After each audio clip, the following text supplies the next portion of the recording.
Hello, my name is Boris, and we are still in business GPU versus CPU.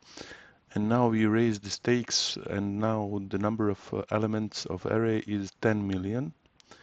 So in CUDA program and C++ program, the number of elements is 10 million integer elements.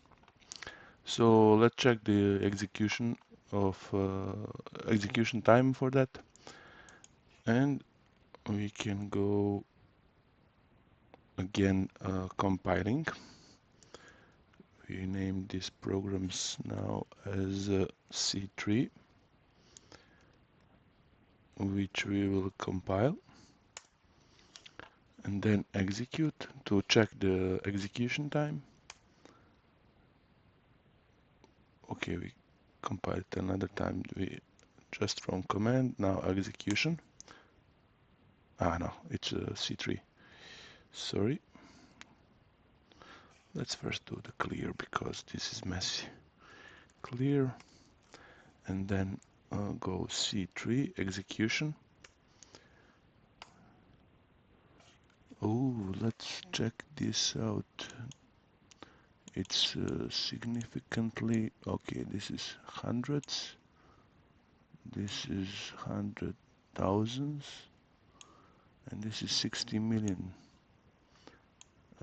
60 million, okay, significant increase, and this is single core, let's not forget, on the CPU, or this is 60,000 microseconds. Let's check the CUDA core execution for this matter, for the same number of elements, 10 million. And we are of course going with the VSL because we need Linux to execute and compile the program.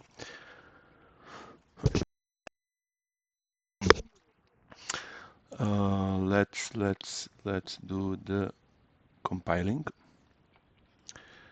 It's 3, and we are going with 3 because we name it 3, and go to compile for the execution on the GPU. We did it, and then let's go CUDA 3 execution. Let's check this time. Okay, what's happening there? We have hundreds, we have 100,000s, and we have 7 million. Okay, we got a point. This is the bingo. So now the execution time on the CPU is for order of magnitude larger than on GPU for the big number of elements. Let's compare it one. This is 7,300,000, and here it's 60,300,000. So for one order of magnitude, it's larger time of execution on the CPU for 10 million elements, and probably it will increase if we increase the number of elements. So bingo, we got this. Thank you for your attention, and we finally prove something.